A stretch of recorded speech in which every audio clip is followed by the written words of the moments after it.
तो फ्रेंड जैसा कि आप डायग्राम देख पा रहे होंगे, पौधे के हरे भाग जो होते हैं वो क्या करते हैं, सोलर एनर्जी को ग्रहण करते हैं।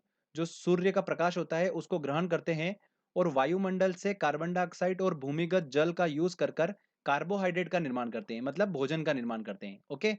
इस प्रोसेस में ऑक्सीजन जो होती है O2, वो बाय प्रोडक्ट के रूप में निष्कासित होती है।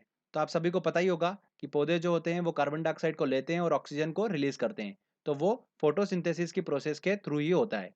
पौधों में जो प्रकाश संश्लेषण की प्रोसेस होती है, फोटोसिंथेसिस की जो प्रोसेस होती है, वो क्लोरोफिल पर्णहरित, जिसको हिंदी में बोलते हैं, की उपस्थिति में पूर्ण होती है।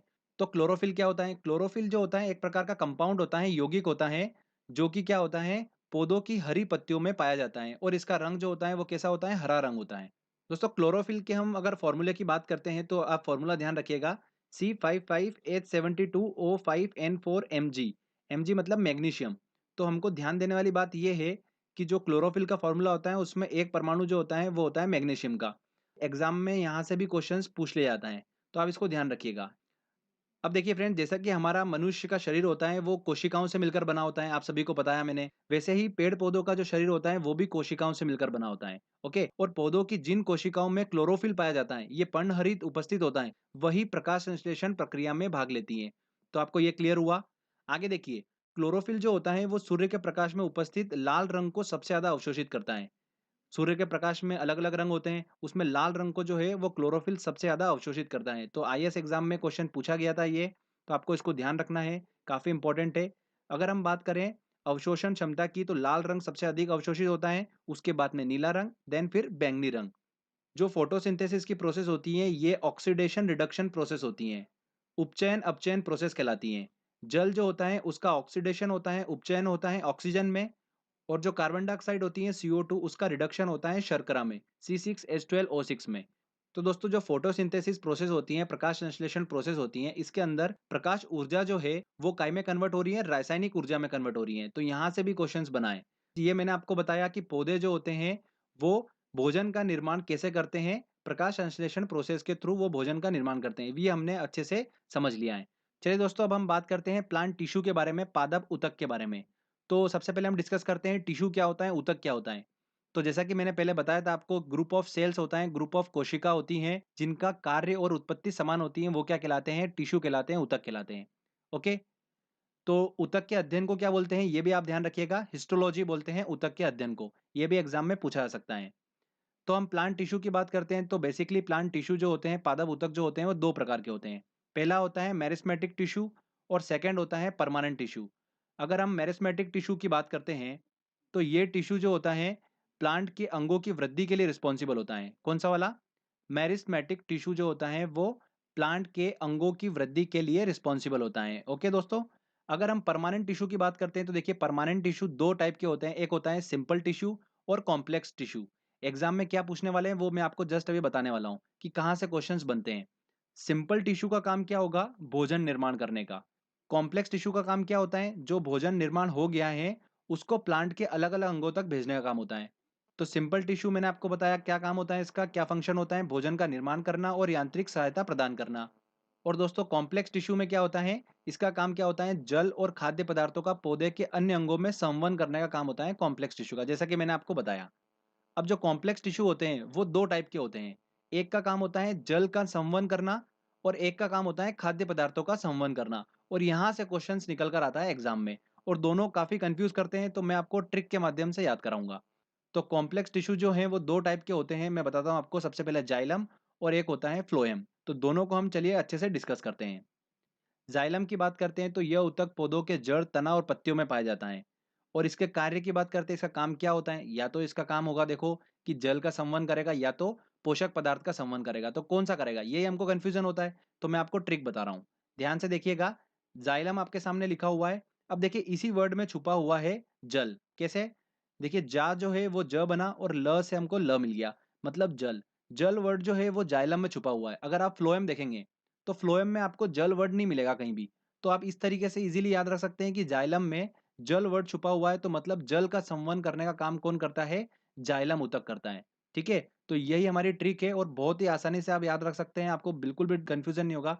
तो पौधों में जल एवं खनिज का संवहन कौन करता है? जाइलम ऊतक करता है। ध्यान रखिएगा, प्रकाश संश्लेषण की जो प्रोसेस मैंने आपको बताई थी, उसमें आपको बताया था मैंने कि जो भूमिगत जल का यूज़ करते हैं भोजन निर्माण में, तो भूमिगत जल जो होता है वो पौधों की पत्तियों तक कैसे पहुँचता है? इस जाइलम ऊतक के द्वारा ही पहुँचता है। ओके? एक और इम्पोर्टेंट पॉइंट ध्यान रखिएगा, एसएससी में पूछा गया था कि अगर किसी पौधे की आयु पता करनी है, किसी वृक्ष की आयु पता करनी है, तो किस तरीके से की जाती है? जाइलम ऊतक के वार्षिक वलय एनुअल रिंग्स को गिनकर की जाती हैं, ठीक है? तो ये आपको जस्ट ध्यान रखना है। तो सेकंड हम बात करते हैं फ्लोएम की। देखिए फ्रेंड्स, अभी हम डिस्कस कर चुके हैं जाइलम का। जाइलम का काम क्या होता है? जल का संवहन करना। फ्लोएम का काम क्या होगा?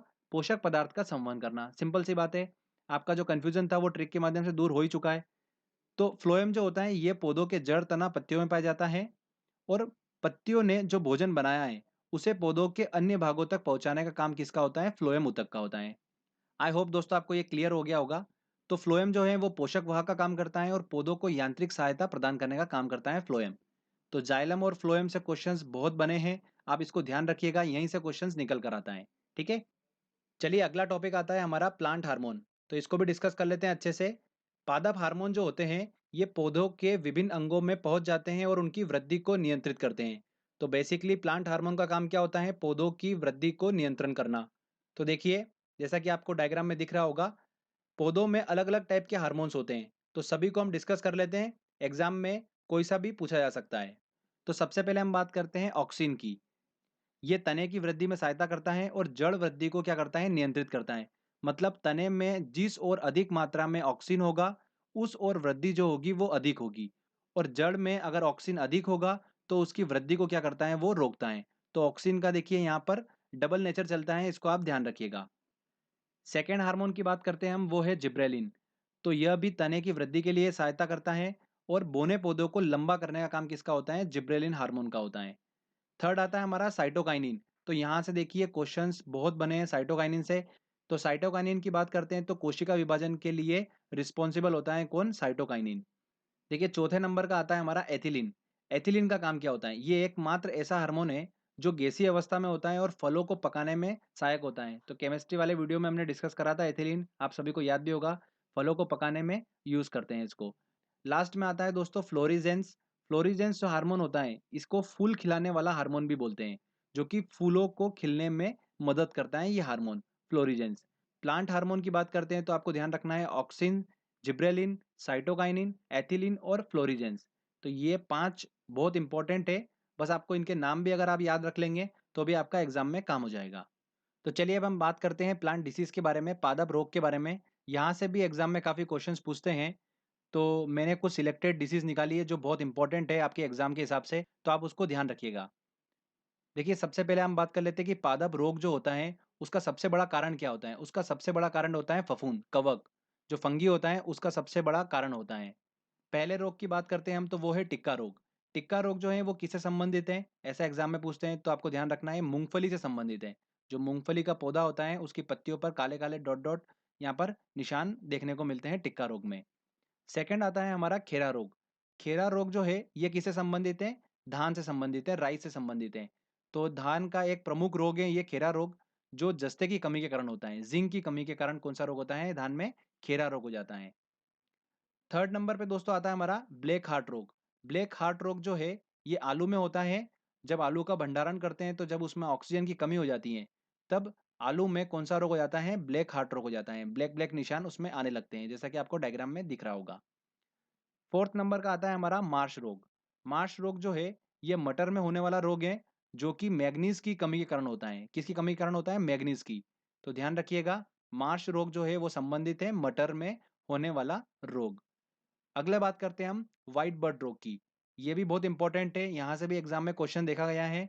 व्हाइट बर्ड रोग जो होता है ये मक्का में होने वाला रोग है, जो कि जिंक की कमी के कारण होता है। किसकी कमी के कारण होता है? जिंक की कमी के कारण। जिंक की कमी से मक्का में सफेद कली बनती है, जिस वजह से इसे क्या बोलते हैं? सफेद कली नामक रोग भी बोलते हैं, व्हाइट बर्ड रोग। अगला आता है दोस्तों हमारा येलो वेन मोजेक रोग। तो येलो वेन मोजेक रोग जो है ये 2016 में यूपीपीसीएस में क्वेश्चन पूछा गया, मतलब पिछले साल का क्वेश्चन है ये। तो काफ़ी इंपॉर्टेंट है, ध्यान रखिएगा। भिंडी की मुख्य समस्या है ये रोग, और ये विषाणु जन्य रोग है। सफ़ेद मक्खी जो होती हैं वो इस विषाणु का वाहक होती हैं। तो ये ध्यान रखना है, येलो वेन मोजेक रोग जो है ये भिंडी की प्रमुख समस्या है। चलिए अगला आता है दोस्तों हमारा ब्लैक रस्ट रोग और व्हाइट रस्ट रोग। तो स्टूडेंट्स को यहाँ पर काफ़ी कन्फ्यूज़न होता है। चलिए हम इसको क्लियर कर लेते हैं। ब्लैक रस्ट रोग जो होता है, ये रोग गेहूँ से संबंधित है और गेहूँ की गुणवत्ता को क्या कर देता है, ये कम कर देता है। जैसा कि आप डायग्राम में देख पा रहे होंगे। 2 और हमको ध्यान रखना है गेहूँ से संबंधित कौन-कौन से, एक करनाल बंट रोग और टिंडू रोग। ये दोनों जो रोग होते हैं, ये गेहूँ से संबंधित हैं। अब बात करते हैं हम व्हाइट रस्ट रोग की। तो फ्रेंड्स व्हाइट रस्ट रोग जो है, ये सरसों का एक प्रमुख रोग है। यह एक कवक जनित रोग है जो कि सिस्टोपस कवक द्वारा फैलता है। ओके, तो जैसा कि डायग्राम में आपको दिख रहा होगा, सरसों का एक प्रमुख रोग है व्हाइट रस्ट रोग। तो फ्रेंड्स ये दोनों आपको कंफ्यूजन क्लियर हुआ होगा। ब्लैक रस्ट रोग जो है वो गेहूं से संबंधित है, व्हाइट रस्ट रोग जो है वो सरसों से संबंधित है। ठीक है, आगे देखिए 2 और हम डिस्कस कर लेते हैं जल्दी से। लाल सड़न रोग जो कि गन्ने से संबंधित है, कवक के कारण ये रोग होता है और रोग के कारण जो होता है गन्ने के तने और पत्तियों में लाल धारियां देखने को मिलती हैं। लास्ट में देखिए हम डिस्कस कर रहे हैं इरगॉट रोग जो कि बाजरे से संबंधित है। ये भी कवक के कारण होता है। तो फ्रेंड्स ये जितने भी मैंने आपको प्लांट डिसीज बताई है, ये मोस्ट इंपॉर्टेंट है। एग्जाम्स में इनसे क्वेश्चंस बने हुए हैं लास्ट ईयर, तो आप ध्यान रखिएगा। ये तो एटलीस्ट आपको आना ही चाहिए। ओके, इसके अलावा बहुत सारी ये बुक्स में आपको मिल जाएगी, आप वो देख सकते हैं। बट आपको ये तो मोस्ट इंपॉर्टेंट है, आना ही चाहिए। तो फ्रेंड्स यहाँ पर देखिए हमारा ये थ्योरी सेक्शन कंप्लीट होता है। चलिए दोस्तों, अब हमने जो स्टडी करी अच्छे से, एक बार टेस्ट लगाते हैं और देखते हैं कि हम कितने क्वेश्चन सॉल्व कर पा रहे हैं। लास्ट ईयर जितने भी क्वेश्चंस एग्जाम में इस टॉपिक से पूछे हैं वो टेस्ट में इंक्लूड करे हैं। तो चलिए दोस्तों हम टेस्ट की ओर चलते हैं। देखिए दोस्तों हमारा पहला क्वेश्चन है, पादप रोगों का सबसे उत्तरदायी कारक कौन है? क्या कारण होता है? फफूंद। कवक जो होता है सबसे ज्यादा कारण होता है पादप रोगों का। तो ध्यान रखिएगा, मैं बता चुका हूं आपको। सेकंड क्वेश्चन है, टिक्का रोग किस फसल से संबंधित है? तो टिक्का रोग जो है वो संबंधित है मूंगफली से। नेक्स्ट है, कौन सा जीवित ऊतक उच्च वर्गीय पौधों में जैव पोषक वाहक का कार्य करता है? तो पोषक वाहक का कार्य कौन करता है? फ्लोएम करता है।